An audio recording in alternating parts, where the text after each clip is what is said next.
Nacimos en un país lleno de fe, de creencias, donde siempre hemos salido adelante. Somos de un lugar donde la alegría nos hace únicos, auténticos y nos acerca, sacando lo mejor de cada uno. Porque estamos unidos y como familia nos sobreponemos a lo que sea.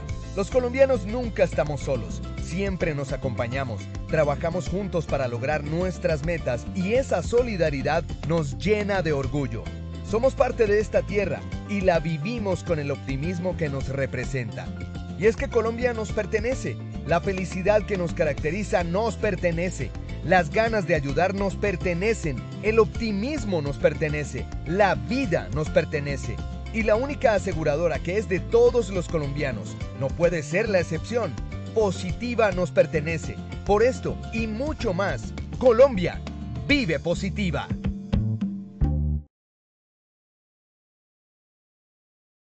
Muy buenos días para todos nuestros asistentes. Reciban un cordial saludo desde Positiva Compañía de Seguros y Positiva Educa.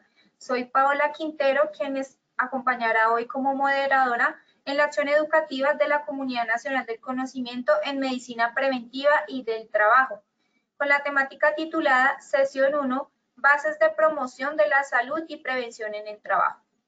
Para dar inicio, damos la bienvenida a nuestro experto de la comunidad, el doctor Cristian Alonso Ramírez, médico cirujano, magíster en educación e investigación cualitativa, especialista en administración de salud ocupacional, tecnólogo de higiene y seguridad industrial, asesor internacional, profesor de posgrado y maestrías de diferentes universidades nacionales e internacionales. Doctor Ramírez, muy buenos días y bienvenido. Buenos días, Paola, ¿cómo estás? ¿Cómo te va? ¿Qué tal todo? Bienvenidos todos en esta Comunidad Nacional del Conocimiento de Medicina Preventiva y del Trabajo. En nuestra primera sesión vamos a hablar de las bases de promoción de la salud y prevención en el trabajo, no sin antes desearles un feliz Día de la Mujer en este 8 de marzo de 2024. Bienvenidos sean y les voy contando, mientras tanto, que nuestra ruta del conocimiento inicia hoy, pero estaremos en otras sesiones. Les dejo aquí la ruta para que cuando quieran la puedan consultar. Estaremos durante 12 sesiones revisando los aspectos de promoción de la salud y prevención de la enfermedad, que va a tener varias sesiones, desde cómo afecta el tabaco la salud o los vapeadores que están muy de moda, esa es nuestra 10ª sesión, o problemas como el tema del descanso y el dormir, que a veces es tan poco valorado por la gente. Pero bueno, primero que todo, Paola, pasemos a nuestra sección de evaluación para ver nuestra iniciación en este tema. Muchas gracias, doctor. Así es, vamos a dar inicio a nuestro sondeo. Les recuerdo a nuestros participantes, el sondeo se realiza 2 veces en el evento, uno al iniciar y el otro al finalizar. El objetivo del sondeo inicial es conocer con qué conocimiento llegan nuestros participantes a esta acción educativa y el objetivo del sondeo final es saber qué conocimientos adquirimos a lo largo de la misma. Dando a conocer el objetivo del sondeo, iniciamos con la primera pregunta. ¿Qué prevención de la enfermedad es un conjunto de medidas? A. Para evitar la aparición de la enfermedad. B. Para evitar el progreso de la enfermedad. C. Para evitar un problema de salud. D. Ninguna de las anteriores. E. Todas las anteriores. Daremos 15 segundos a nuestros asistentes para que respondan la opción que consideren correcta.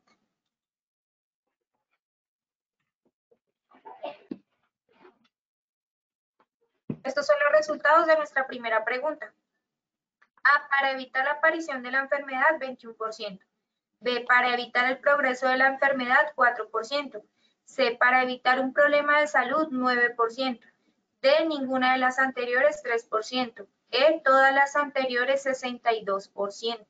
Continuamos con nuestra segunda pregunta de este sondeo inicial.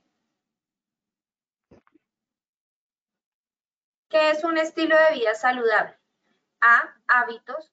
B. Patrones individuales de conducta. C. Determinado por factores socioculturales y personales. D. Ninguna de las anteriores. E. Todas las anteriores. 15 segundos para que respondan la opción que consideren correcta. Estos son los resultados de nuestra segunda pregunta. A. Hábitos, 45%. B, patrones individuales de conducta 8%. C, determinado por factores socioculturales y personales 1%.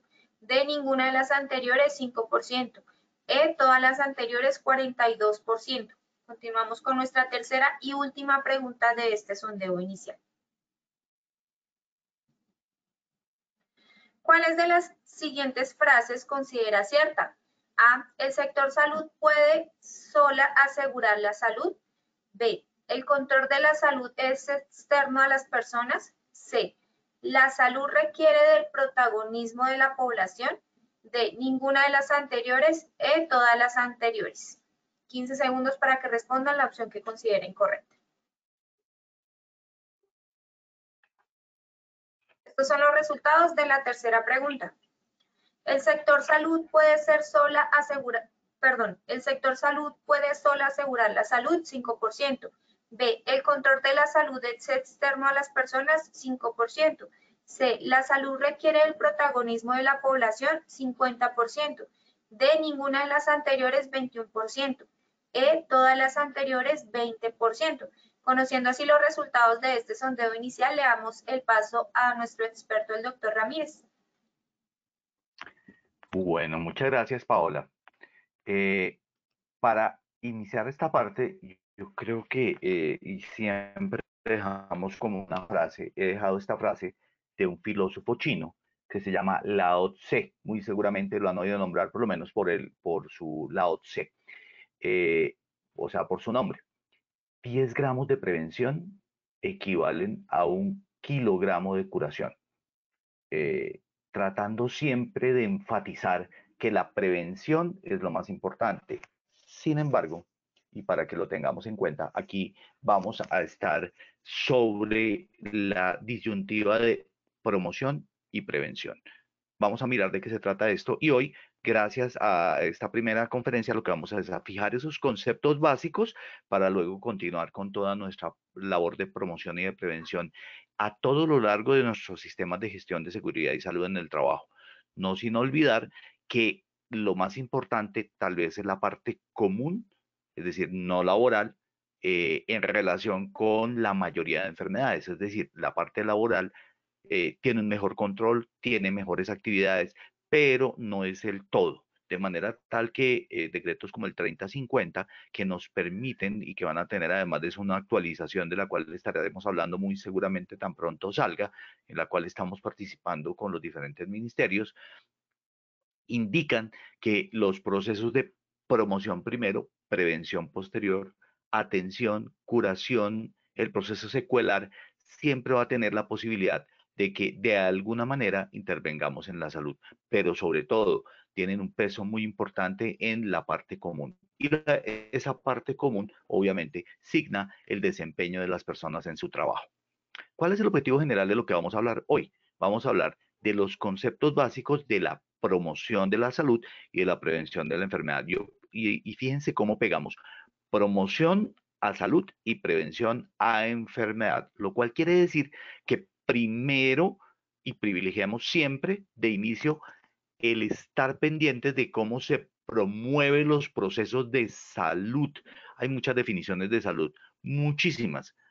Digamos que hay un artículo del doctor Bocanumen que habla de qué es la salud y generalmente tenemos concepciones que obviamente dependen de la época de la humanidad, del desarrollo de la ciencia para poder definir qué es la salud. Hoy estamos o pasamos de pensar que solamente es algo orgánico a algo molecular, a algo genético, pero estamos avanzando hacia que es más holística e integral también. Entonces, eso es súper clave. Entonces, promovemos que la gente mantenga su salud, pero prevenimos que las personas no hagan enfermedad. El objetivo específico es primero, vamos a entender los paradigmas en salud. Esta palabra paradigma suena como interesante y suena un poquito técnica, pero la idea es que cuando hablamos de paradigma, vamos a mirar por qué nosotros como humanidad buscamos y definimos la salud. ¿Para qué es eso? Eso no es tan teórico, tiene unos puntos súper claves allí que hoy tenemos que entender. Por otro lado, buscamos explicar y entender el fenómeno de salud y enfermedad. Entonces, como los paradigmas nos llevan a entender ese fenómeno de salud y enfermedad.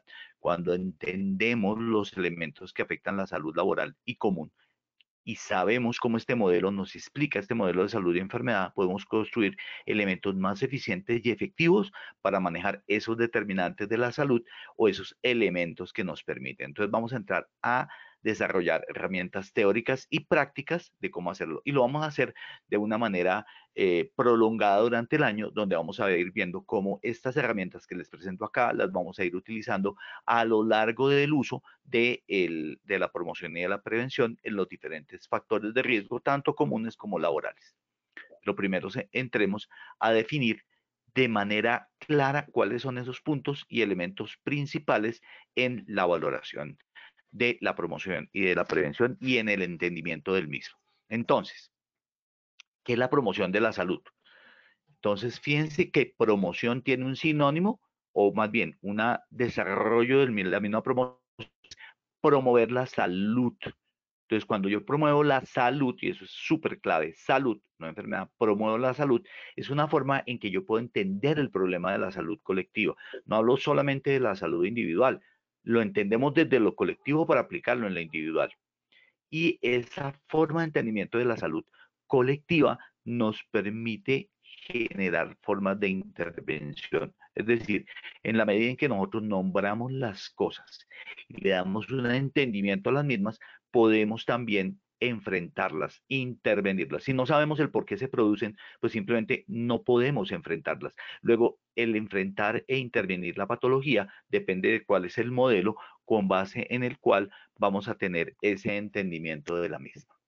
Muy bien, promover la salud abarca todo el continuum biológico, desde la concepción hasta la muerte. ¿Eso qué quiere decir?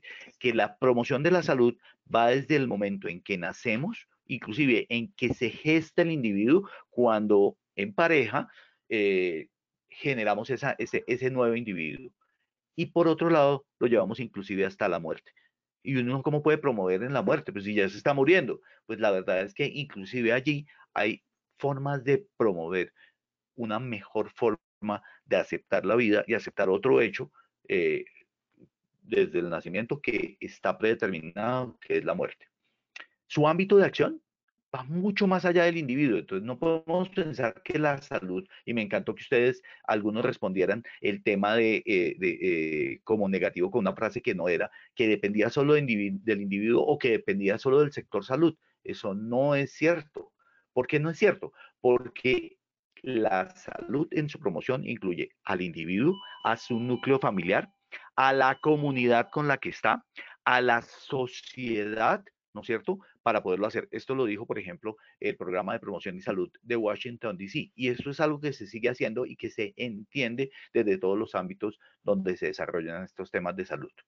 La promoción de la salud comienza con personas básicamente sanas. Es decir, cuando nacemos, aunque no todo el mundo nace sano, puede estar sano en su mayoría. La mayoría está sano. Luego salimos de esa sanidad inicial y buscamos el desarrollo de medidas comunitarias e individuales, es decir, tanto a la comunidad como al individuo. Hay acciones que son del individuo que llevan a la salud comunitaria. Les voy a dar un ejemplo.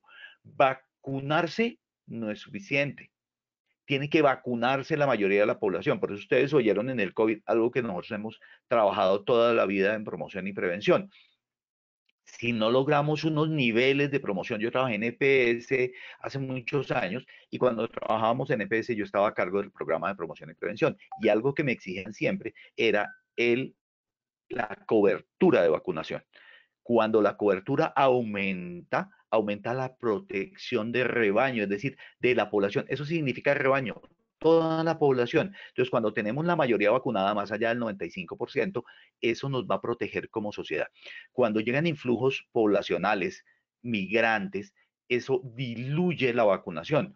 Vienen de un país donde no tenían la vacunación completa, llegan a un país que tenía la vacunación completa, pero diluyen, es decir, aumentan la base de población. Eso disminuyó el porcentaje de población y la aparición de patologías que nosotros teníamos controladas como país. Eso obviamente lo mismo pasó con el COVID, ¿se acuerdan? Recuerdan que teníamos que lograr que todo el mundo se vacunara, ¿para qué? Para que como rebaño como comunidad estuviéramos protegidos. Entonces, lo individual condiciona a lo comunitario, es decir, a las personas. Y esto también, y ojo, ayuda con el desarrollo, se ayuda con el desarrollo de estilos de vida. Ahorita vamos a definir qué es un estilo de vida, aunque vi que las respuestas también tenían mucha idea. Un estilo de vida para que se pueda mantener y aumentar el estado de bienestar. Entonces, uno podría decir, no me interesa cómo estén mis trabajadores en sus estilos de vida, eso es particular y es individual. Pero resulta que no, porque en la medida en que las personas son sanas y se mantienen sanas, lo hacen a través de, por ejemplo, los estilos de vida. Ahí les dejo un artículo muy interesante de Meras y Jauregui del 2021, donde habla sobre consideraciones de promoción y prevención por si quieren aumentar un poquito su conocimiento en este tema, además de lo que les estamos dando en esta conferencia. Prevención de la enfermedad. Entonces dijimos promoción de la salud, ahora prevención de la enfermedad. ¿Qué es la prevención de la enfermedad? Es el conjunto de medidas para evitar la aparición o el progreso de la enfermedad. Entonces, mire, es todo lo que hacemos, por eso hablamos de conjunto de medidas, no es una, son muchas. Pretender que vamos a aplicar una sola medida y eso va a ser la panacea. ¿Panacea qué significa? Resulta que en la antigua Grecia teníamos un dios de la salud y ese dios de la salud tenía a su disposición a sus hijas Igea y Panacea. Igea era la higiene. La higiene son las conductas que tenemos como individuos, es decir, los hábitos. Y Panacea, la hija Panacea, era la que tenía el medicamento, el único medicamento que era capaz de salvar a toda la humanidad. Resulta que en ese orden de ideas no existe en realidad una panacea. ¿Por qué? Porque la causa de la salud no es una sola.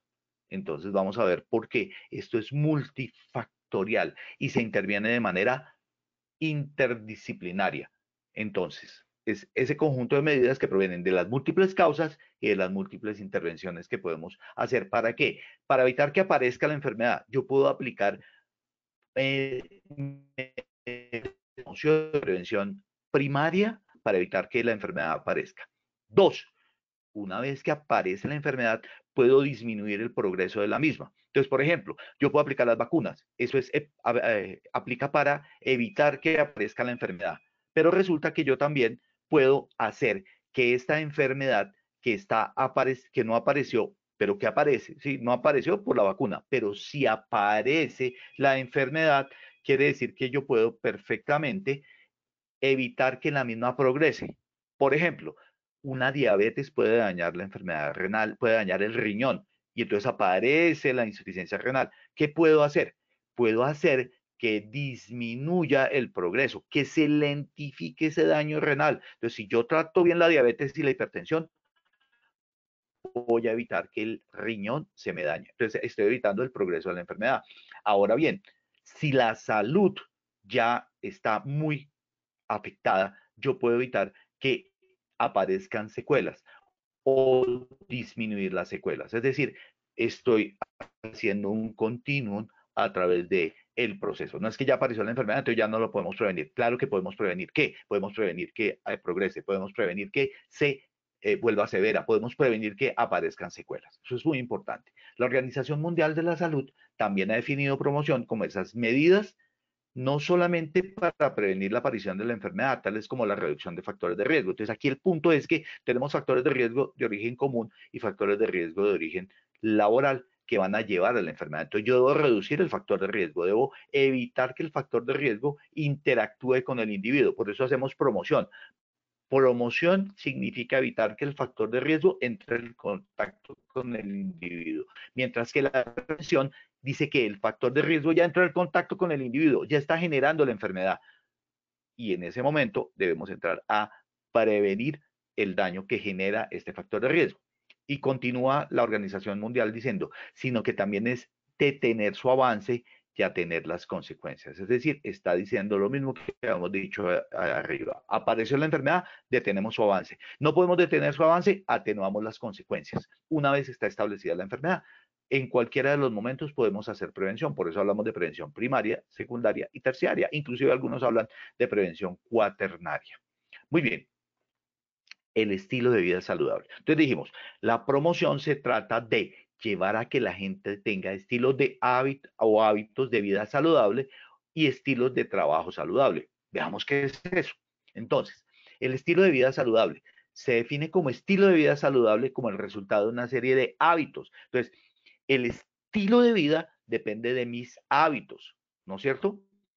Y esos hábitos me llevan a tener un completo bienestar físico, mental y social. Eso dice la OMS. Es decir, cuando dice un estado completo de bienestar físico, mental y social, es mantener la salud. Los hábitos me permiten mantener la salud. Definió también estilo de vida como una forma general de vida basada en la interacción entre las condiciones de vida y un sentido amplio y unos patrones individuales de conducta determinados por factores sociales y culturales de las personas. ¿Qué quiere decir eso?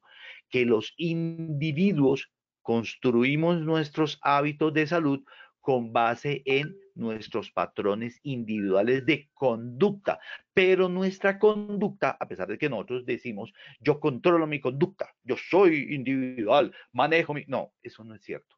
Usted tiene conductas que son socioculturales, es decir, la parte social y cultural en la que vivimos determina nuestra conducta. Les voy a dar un ejemplo.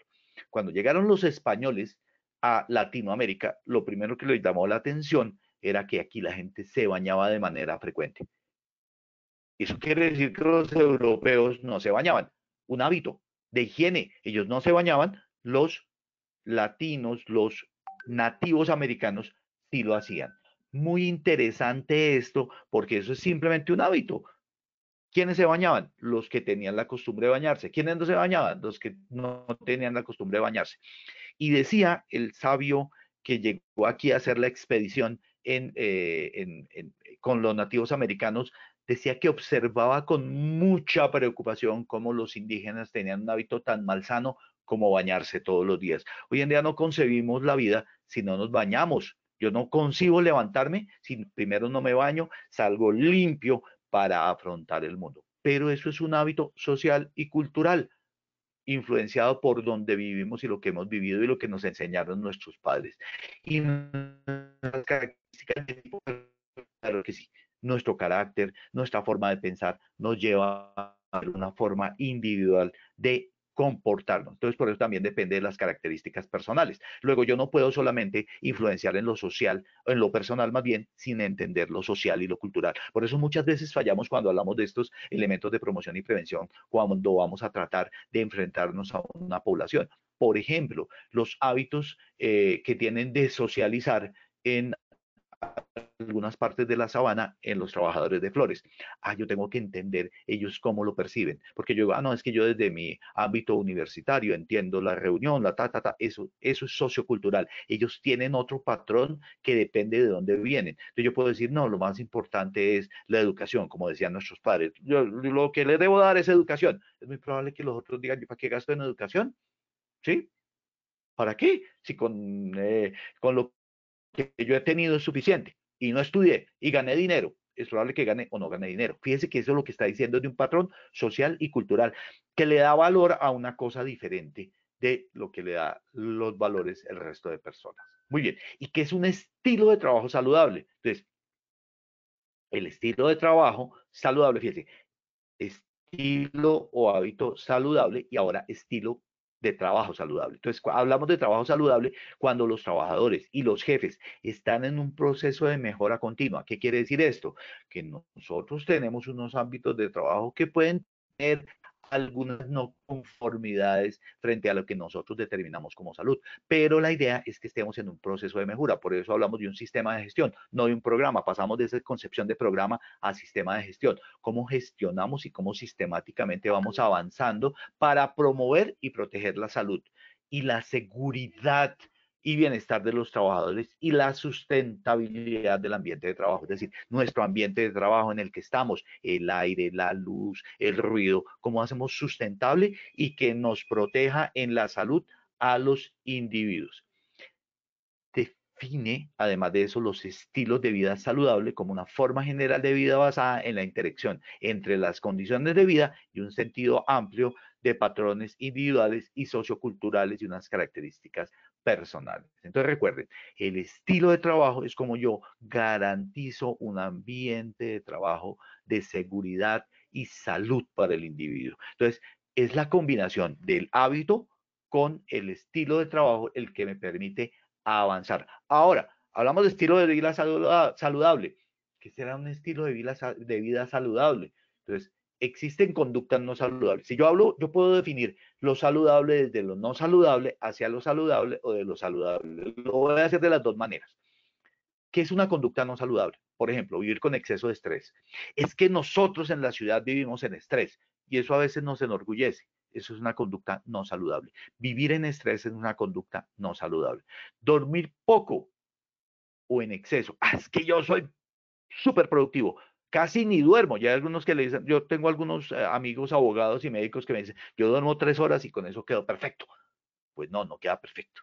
Definitivamente dormir poco no funciona. Ahora, dormir en exceso. Es que yo duermo 20 horas. No, bueno, 20 no. Lo pongámosle 12, 10 o 12 horas. También es complicado. Entonces, ¿cuánto debemos dormir? Pues los promedios de lo que dicen los somnólogos están hablando entre 6 y 8 horas, dependiendo de la edad. En la medida en que avance la edad, es bueno dormir un poquito más, aunque dormir en el día, digamos que a veces puede impedir un buen sueño en la noche. Pero un sueño reparador es súper importante y vamos a tener una conferencia solo sobre cómo el sueño afecta los procesos mentales y cómo dormir nos genera, por ejemplo, una muy buena consolidación de la memoria. Entonces, eso de pasar derecho para estudiar y presentar el examen no es tan bueno como creíamos. Lo que sí es bueno es dormir para consolidar eso en la memoria. Ahora, si uno no ha estudiado, pues no duerma, le tocó estudiar, pero digamos que la idea es dormir lo justo, consumir tabaco, drogas y alcohol sin moderación. Fíjense que consumir tabaco en general, no importa la cantidad, o drogas, no importa, ilegales, no importa la cantidad, aunque el alcohol podemos consumir con moderación. Pero esto también es un hábito inadecuado. Descuidar la higiene personal. ¿Sí? Y obviamente, hoy en estos días, no sé si ustedes oyeron la noticia de una señora que demandó a su marido porque tenía malos hábitos de higiene y llevaba varios días y meses sin bañarse.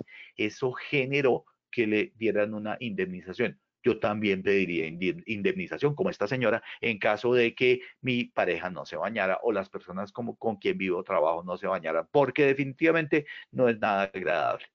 Entonces, tener una higiene personal adecuada también es un hábito saludable, definido desde lo no saludable, que es descuidar la higiene.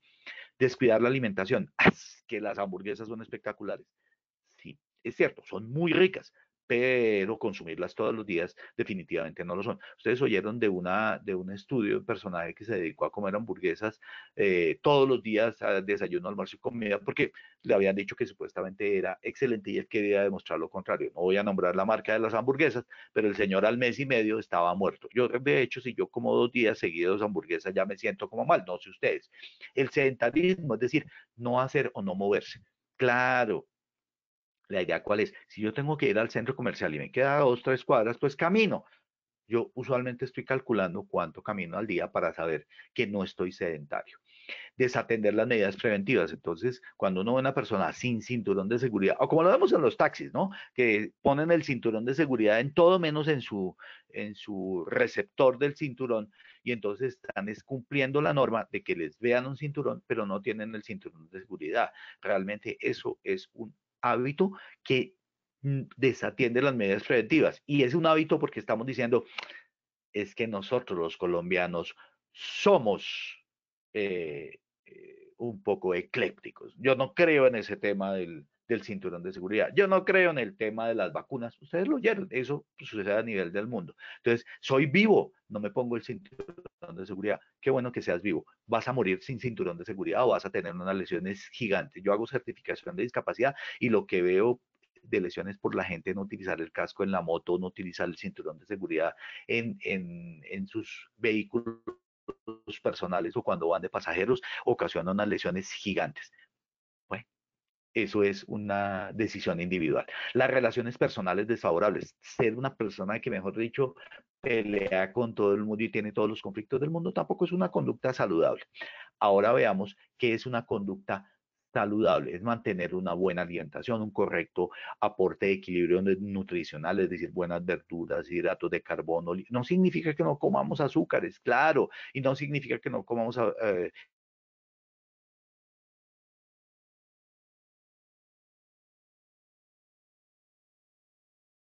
hidratos de carbono, pero hay que mantener proteínas, minerales, vitaminas. En fin, excelente tener una muy buena práctica continua de ejercicio físico y deporte y sostener un ritmo de sueño saludable, mantener hábitos higiénicos adecuados, mantener hábitos de ejercicio de la mente, ejerciten su mente, busquen formas de evitar el deterioro cognitivo, teléfonos que marcan de manera frecuente, tomar medidas para mejorar la salud mental, es decir, evitar el estrés y la ansiedad. Eso quiere decir que vamos a Doctor tener, Cristiano, ¿se por escucha? ejemplo, sí, perfectamente. Creo que me desactivaste la cámara. No, si Listo. le quedó congelada su cámara, desactivémosla, por favor. Ya, ya, desactivada. La señal no está muy buena a pesar de que estoy conectado con tres formas. Pero bueno, continuamos acá. Una buena salud sexual. Recuerden que los hábitos sexuales o tener relaciones sexuales, cualquier sea el tipo de ellas, mejora, es cardio saludable, mejora el corazón, relajan nuestra mente, mejora nuestra forma de desempeño físico. Pero también, si utilizo buenos anticonceptivos, evito tener una paridad indeseable, es decir, hijos que no deseo, y la transmisión de enfermedades sexuales como el gonococo o la sífilis. Y prevenir en lo posible accidentes domésticos, laborales y de tráfico. Eso quiere decir que tengo que ser una persona que esté siempre pendiente de esas medidas preventivas. Muy bien. En cuanto a los estilos de trabajo saludables, según la OMS, habla de ambiente físico de trabajo, recursos personales de salud, ¿no es cierto? Donde debo prevenir, evaluar, priorizar, planear, hacer ciclo PHBA, involucrar a la empresa en la comunidad, como la empresa también a través de sus procesos productivos no colabora a aumentar, por ejemplo, la contaminación, sino que mantiene la prevención y un entorno psicosocial de trabajo adecuado. Esto dice la Organización Mundial de la Salud, que son las claves importantes para poder hacer el proceso. Compromiso y liderazgo, participación del trabajador, ustedes lo dijeron muy bien cuando estábamos viendo las preguntas. La participación de la población en su salud es súper importante. Si yo hago lo que sea en promoción y prevención, pero las personas no son protagónicas allí, no se van a dar estos procesos. Por ende, hay que hacer estos hábitos de salud, pero eso implica la toma de decisiones. Uno puede comprar la cicla, pero si no se decide a utilizarla, uno no va a funcionar. Puedo comprar los alimentos, pero si no me decido a hacerlo, se van a podrir en la nevera. Luego tengo que lograr no solamente a entender el hábito, sino aplicarlo en nuestras vidas. ¿Qué paradigmas hay en salud? ¿O qué es un paradigma? Es un conocimiento que me dice que lo que estoy haciendo es lo más importante. Pero ojo, dice que es superior al pasado. Por eso no todo tiempo pasado fue mejor. ¿Listo? Es una forma de pensar diferente, clara, científica e irrefutable. ¿Cuál es el gran problema? Que no es un problema, y es que mientras estemos en esta época vamos a pensar que lo que tenemos ahora es lo mejor y que lo anterior no funcionaba. Claro, eso mismo van a pensar de nosotros en el futuro. Muy seguramente van a decir, eran un poco ingenuos en esa época pensando estos temas. Por eso es un paradigma en salud, porque es actual y me permite entender hoy en día los procesos de salud desde lo económico, lo cultural, el contexto temporal y político, porque todo lo que pensamos de la salud tiene un condicionamiento que no necesariamente será en el futuro o fue en el pasado. Un paradigma de salud es un modelo, una teoría, un enfoque, una concepción que nos proporciona una explicación integral de qué pasa con la salud y la enfermedad. Cuando nosotros entendemos nuestro paradigma actual, lo que estamos es entendiendo cómo poder trabajar la enfermedad. Si yo entiendo cómo se genera la salud y la enfermedad, puedo generar un tratamiento, una intervención, una promoción de la enfermedad. Entonces, por ejemplo, y vamos a mirar qué modelos hay, anteriormente hablábamos de modelos como, por ejemplo, el biologicista antes del siglo XIX, a fines del siglo XIX, donde había un organismo agresor y un huésped que era el individuo que sufría el efecto. Cuando yo tengo una explicación dual, pues yo simplemente o trabajo en el hombre o trabajo en el medio externo. Así, por ejemplo, Dios determinaba la enfermedad. Claro, entonces era muy fácil determinar la enfermedad. Voy a entrar a mirarlo acá.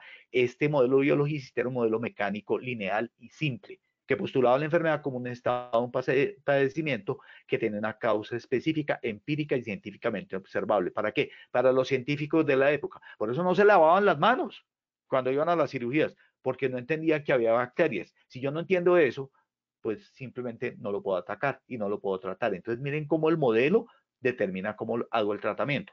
Llegan las bacterias, llega el microscopio y podemos entender que puede haber un agente causal, un medio ambiente que lo transporta y un huésped que lo sufre. Eso se llama la triada ecológica. Y todo lo que hacemos hoy en día en salud ocupacional obedece precisamente a esa forma en que hemos entendido el proceso de salud y enfermedad. Y por eso atacamos en el individuo, en el medio ambiente o en el agente. Fíjense que eso que hablamos de individuo, medio ambiente, agente, obedece, además de una concepción que ya está vieja, que es la triada ecológica.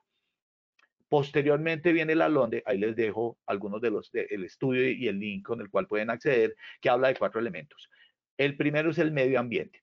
El medio ambiente, en donde vivimos, eso condiciona más o menos el 19% de las patologías. Y el medio ambiente es el ámbito en el que nos desarrollamos, ¿no es cierto? El ambiente natural y de trabajo donde estoy. Eso es el 19%. Hay estudios que varían en los porcentajes, pero en realidad depende más bien del contexto y dónde estamos. El estilo y hábito de vida. Entonces, los estilos de vida, fíjense que condicionan el 43% de la morbilidad. Es decir, lo que habíamos hablado de ejercicio, sedentarismo, alimentación, hidratación, todo eso condiciona más o menos el 43% de la mortalidad, la morbilidad. La biología humana, es decir, quiénes somos de base, nuestra genética, nuestra carga genética, es más o menos el 27% de lo que hablamos de las condiciones de salud como generadora. Hoy en día con la ingeniería genética, con el terreno de la bioética, de las desigualdades en salud y los costos, obviamente que tenemos que contemplar otros elementos, ¿no es cierto? El envejecimiento, todo esto que viene asignado dentro de la genética va a tener unos grandes avances porque hemos logrado decodificar el código genético, pero eso también significa que va a haber desigualdades porque es costoso, si estos temas no son tan baratos. Y el tema del sistema sanitario, que condiciona más o menos el 11%, es decir, todo lo que hacemos en hospitales, clínicas, resonancias, TAC, hoy en día tenemos cámaras, por ejemplo, que podemos tragarlas y que en vez de hacer una endoscopia, esta cámara va a registrar el esófago, el estómago, los intestinos y va a salir y vamos a poder registrar toda la información a través de cámaras. Imagínense lo interesante, vamos en unos grados de avance de ciencia muy importantes. Sin embargo, el poder afrontar la enfermedad significa que ya estamos con la patología. Recuerden que la LONDE emitió esto o dijo su modelo en el año 1974. Unido a estos modelos está, por ejemplo, la cadena epidemiológica. ¿Cómo entendemos que se genera la patología? Cuando entendemos cómo se genera, cuáles son los elementos que conducen a la aparición, por ejemplo, de una enfermedad transmisible, también podemos entender cómo es esa cadena de infección y cómo podemos intervenirla. Por ejemplo, viene el agente causal, COVID-19, viene el reservorio, que son los individuos, ¿no es cierto? Tiene una vía de salida. Cuando el individuo estornuda, tose, no saluda con su mano después de haberse sonado, genera un mecanismo de transmisión aérea, física, por los fómites, es decir, por los objetos contaminados, por eso limpiábamos las superficies, porque esos fómites, objetos contaminados, también llevaban el virus, una vía de salida y un huésped susceptible. Es decir, no todas las personas sufrieron el COVID. Hubo algunas que tenían una susceptibilidad. ¿Susceptibilidad que era? Por genética o susceptibilidad que era porque había disminuido debido a la vacunación. Entonces, esa cadena epidemiológica en algunos procesos vamos a ver que se vuelve importante para poder prevenirla. Entonces, esta es otra herramienta de concepción de paradigma de salud bien interesante. La otra es les estoy mostrando, por ejemplo, el ejemplo de la tuberculosis en la cadena epidemiológica. Entonces, ¿qué la genera? El Mycobacterium tuberculosis. ¿Quién es el reservorio? No solamente el individuo, también hay animales que tienen TBC, por ejemplo, las vacas en las ubres, por eso se dio la vacunación, porque ahí entendemos cómo se podía generar un virus atenuado que era diferente del que nosotros sufríamos, pero que nos daba inmunidad cruzada, es decir, nos ayudaba a defendernos. Por eso ahí nació la vacunación. La puerta de salida, las vías respiratorias. Cuando una persona tiene tuberculosis, tose, ¿no es cierto? Estornuda, habla o canta, y eso hace que haya una puerta de salida de esa bacteria que tiene, que es la tuberculosis. Una vía de transmisión, hay directas e indirectas. ¿Cómo? A través de las secreciones respiratorias, o a través de la inhalación de esos aerosoles cuando la persona tose o cuando toca objetos que están contaminados. ¿Cuál es la puerta de entrada del individuo? La vía respiratoria, boca y nariz. Y el huésped susceptible. Entonces, ¿quiénes son los huéspedes susceptibles a la tuberculosis? Los niños menores de 5 años, los adultos mayores de 65 a 75 años de edad. Fíjense cómo generamos la cadena epidemiológica. ¿Cómo vamos a intervenir? De muchas maneras. La puerta de salida, le ponemos un tapabocas. La puerta de entrada, le ponemos tapabocas. ¿Ve? Qué interesante. Por eso es que se hizo la protección personal. Las vías de transmisión, cómo evitamos el contacto con las secreciones del individuo y cómo protegemos a esa población que es huésped susceptible, los menores de 5 años con vacunación y los mayores de 65 a 70, que también los protegemos de esta manera. Otro elemento súper importante se llama la historia natural de la enfermedad. Y fíjense cómo lo que hablábamos de prevención primaria, secundaria y terciaria la ven en esa línea inferior como los niveles de prevención. Entonces, antes de la enfermedad, ese periodo prepatogénico, es decir, antes de que las personas se enfermen, yo debo mantener un equilibrio entre la gente, el huésped y el medio ambiente. ¿Cómo? Con el fomento de la salud, con la promoción de la salud y la prevención específica. ¿Qué es una prevención específica? La vacunación, por ejemplo. ¿Por qué? Porque estoy previniendo de manera específica que ese agente, que ese virus, que esa bacteria genere la patología en el individuo. ¿Cómo? Lo doto de defensas, lo doto de información al sistema inmunológico para que se pueda defender.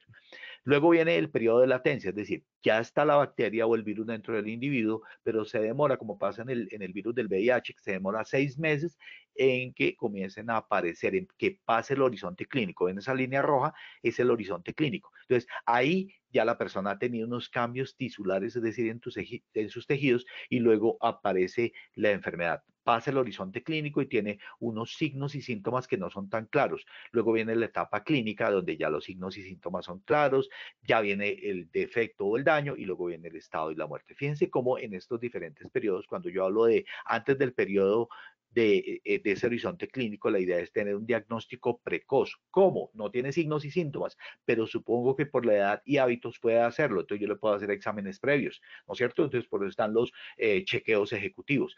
Que ya aparecieron los signos y síntomas. Tengo que estar vigilante, sistemas de vigilancia epidemiológica para detectar los signos y síntomas y los daños. Es que ya apareció este daño. Entonces ahí viene la resonancia, el TAC y vamos viendo cómo se va a limitar el daño o cómo se hace rehabilitación. Ya tenemos la patología, cómo evitamos la aparición de secuelas.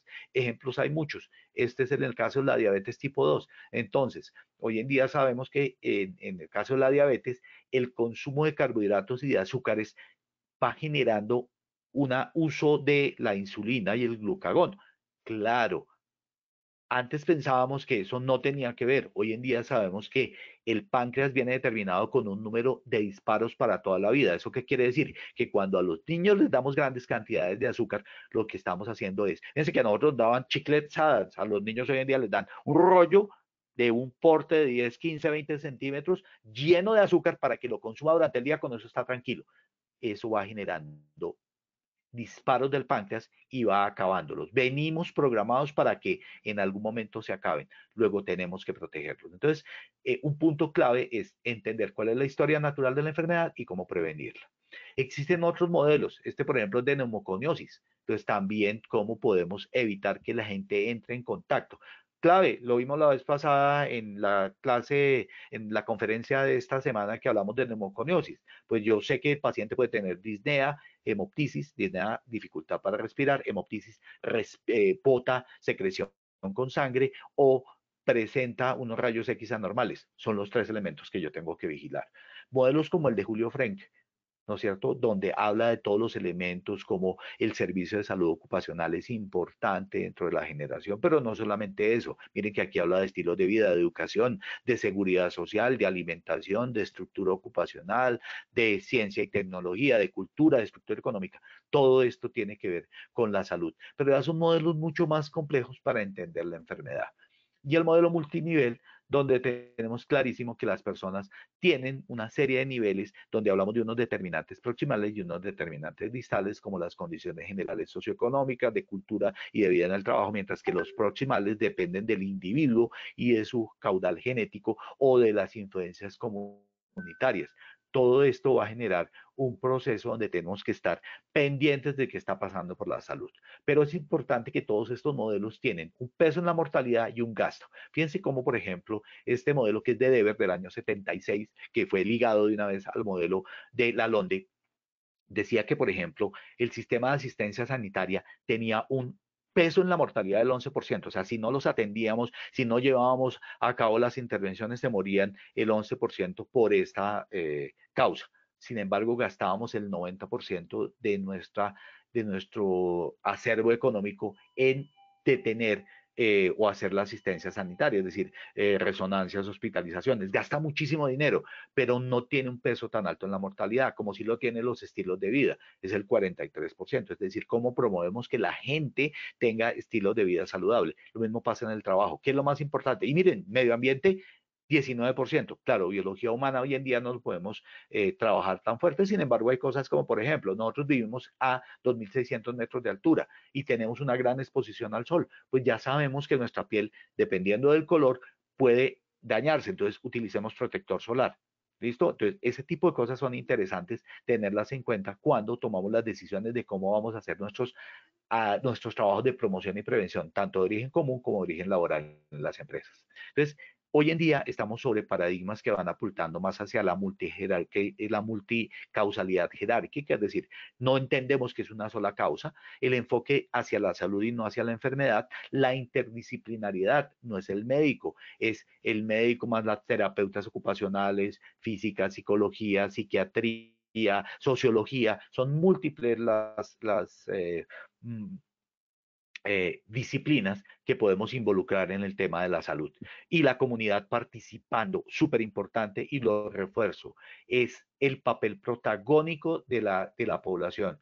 Yo le puedo mandar el medicamento, pero si usted no se lo quiere tomar, no lo va a hacer. Por eso la Carta de Ottawa en 1991 habla, y en el 2001 habla de que se requiere la participación protagónica de la población para que ejerza un mayor control sobre su salud. ¿Cómo? El empoderamiento en la salud. Es el proceso mediante el cual las personas adquieren un mayor control sobre las decisiones y acciones que afectan su salud. ¿Eso qué quiere decir?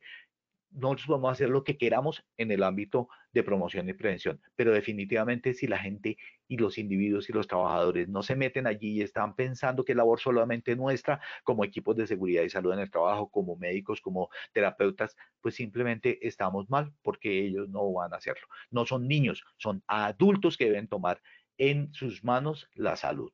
Muy bien, recuerden, oigo, olvido, veo, recuerdo, hago, entiendo. Entonces, lo importante, y lo ven acá, es que el 70% de las personas que han visto, oído y discutido en grupo pueden hacerlo. De modo que esto utilícenlo en sus clases, en la capacitación que dan a sus personas que tienen a cargo, es decir, a sus trabajadores. En conclusión, el abordaje es desde determinantes de salud. El enfoque es multidisciplinario y debemos garantizar acciones efectivas anticipatorias, es decir, promoción de la salud, invertir en promoción de la salud, generar procesos educativos y procesos educativos que generen corresponsabilidad, es decir, yo no soy el responsable de su salud, usted como individuo que sufre y que puede sufrir la patología es el responsable. ¿Cómo genero esa corresponsabilidad para que lo entiendan? Y la educación en salud es una oportunidad para lograr ese aprendizaje y mejorar la alfabetización sanitaria. Por ejemplo, no se automediquen, no vayan al droguista y díganle, oiga, me tengo esta patología, ¿qué me da? Le da un antibiótico y lo que hace es que está generándole un daño, porque aunque crea que lo mejoró, realmente puede ser que no haya aportado nada, pero ese antibiótico quedó quemado para futuras patologías. En general, tenemos que hacer promoción de la salud, claro, pero también tenemos que atender a la gente. No podemos dejar a la gente sin, por ejemplo, insulina, porque como lo vimos en la diabetes, pues ese proceso ya se avanzó y cuando ya necesitan insulina, tienen que hacerlo. Pero tenemos que luchar con la forma en que la gente concibe, por ejemplo, que cuando les dan insulina se vuelven ciegos. Claro, es que ya la diabetes lo volvió a ciego, no la insulina. Pero Paola, una vez hemos terminado, evaluémonos para salir. Paola, Muchas gracias. ingeniero, ¿me Gracias, escuchan? doctor. Damos inicio a nuestro sondeo final.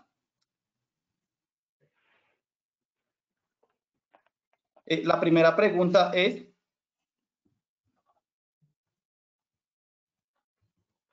¿qué prevención de la enfermedad es un conjunto de medidas? A, para evitar la aparición de la enfermedad. B, para evitar el progreso de la enfermedad. C, para evitar un problema de salud. D, ninguna de las anteriores. E, todas las anteriores. Daremos 15 segundos a nuestros asistentes para que elijan la opción que consideren correcta. Estos son los resultados de nuestra primera pregunta.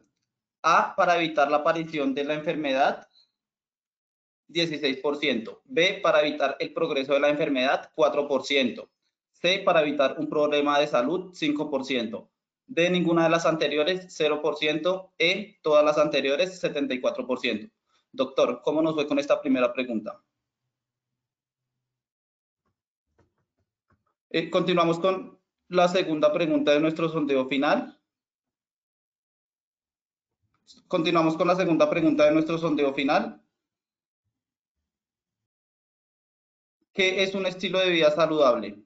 A, hábitos. B, patrones individuales de conducta. C, determinado por factores socioculturales y personales. D, ninguna de las anteriores. E, todas las anteriores. 15 segundos para responder la opción que consideren correcta.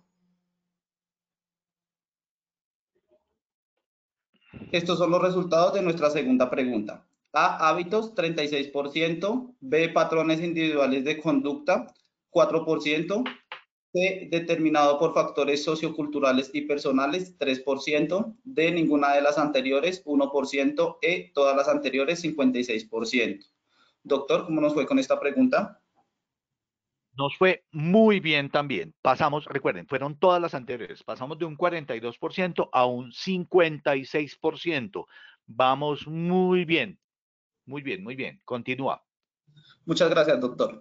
Continuamos con nuestra tercera y última pregunta de nuestro sondeo final. ¿Cuál de las siguientes frases considera cierta? A, el sector salud puede sola asegurar la salud. B, el control de la salud es externo a las personas. C, la salud requiere del protagonismo de la población. D, ninguna de las anteriores. E, todas las anteriores. 15 segundos para que seleccionen la respuesta que consideren correcta. Estos son los resultados de nuestra tercera pregunta. A, el sector salud puede sola asegurar la salud, 3%. B, el control de la salud es externo a las personas, 0%. C, la salud requiere el protagonismo de la población, 58%. D, ninguna de las anteriores, 12%. Y E, todas las anteriores, 27%. Doctor, cuéntenos cómo nos fue con esta última pregunta. Nos fue también muy bien. Se aumentó la positividad en la respuesta, que es la C. Recuerden el protagonismo de la población, un 58%. Venía de un 50%, luego me doy por muy bien servido y les doy gracias a ustedes, no sin antes recordarles que continuamos con nuestros procesos educativos, pero adicionalmente a eso, volver a felicitar a las damas y mujeres que nos acompañan hoy. Muchas gracias, feliz día. Para ti, Oscar, ingeniero, y para todos ustedes, muchas gracias. Muchas gracias, doctor Alonso, por su intervención y por compartir con nosotros de esta acción educativa de su comunidad. Nos veremos en una próxima oportunidad. De igual forma, agradecemos a todos nuestros asistentes por su conectividad y participación. Los invitamos a conocer de nuestro Centro Virtual de Enseñanza y Aprendizaje Posipedia en www.posipedia.com.co. Allí encontrarán todas nuestras comunidades de conocimiento y mucha más información para que sigan conectados con nuestro Plan Nacional Multimodal de Educación en Seguridad y Salud en el Trabajo. También queremos invitarlos a que descubran todas las acciones educativas que tenemos para ustedes en www.posipediatalleresweb.com. Recuerden que el certificado de este evento web se generará para todos nuestros afiliados de 1 a 8 días hábiles después de terminada esta acción educativa, y podrán acceder a él por medio de nuestro portal Posipedia en la sección Edúcate. Los dejamos con el siguiente audio coaching. Que tengan muy buen día.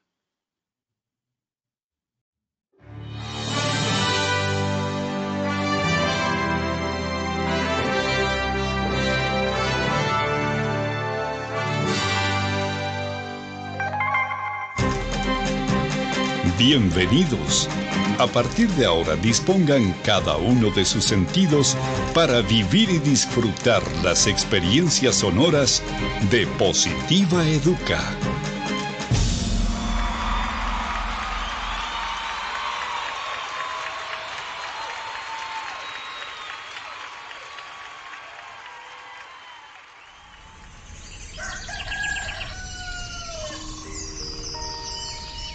Llega un nuevo día. Abro mis ojos y la luz del sol me saluda alegre diciendo con todo el brillo de su voz que una nueva oportunidad ha comenzado para mí. Que todo lo que pasó ayer se quedó solo en el ayer. Que lo dicho y lo hecho nunca podrán repetirse de la misma manera. Por eso, de nada servirá que me desgaste pensando en si lo pude haber dicho mejor o hecho mejor. No hay nada más importante que lo que suceda hoy.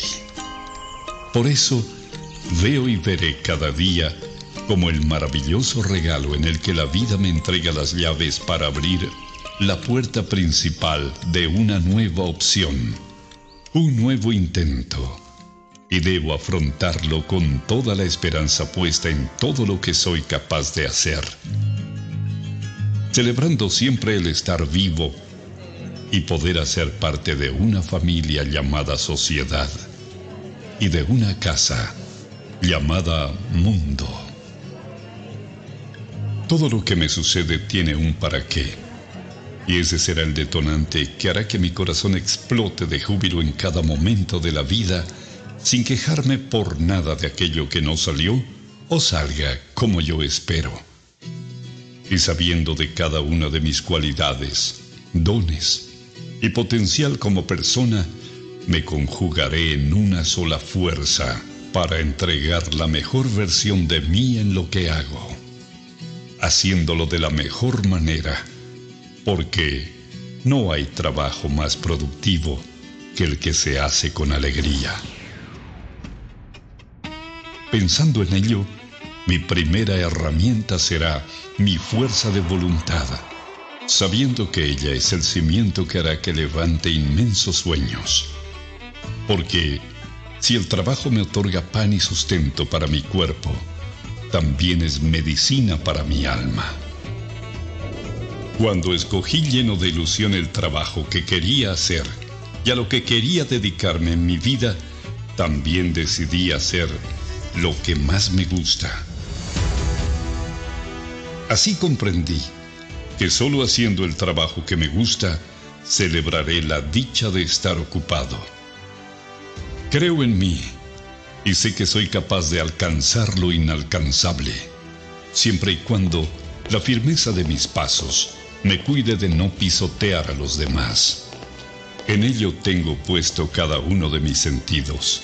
Por eso mi compromiso será ser y dar lo mejor, aun sabiendo que ese triunfo se complementa acatando todas las normas y reglamentos de mi lugar de trabajo, además de practicar copiosamente el autocuidado, la responsabilidad laboral, que son la esencia para mi buen desempeño y mi seguridad. Eso me hace comprender que trabajando con amor, la vida se hace positiva.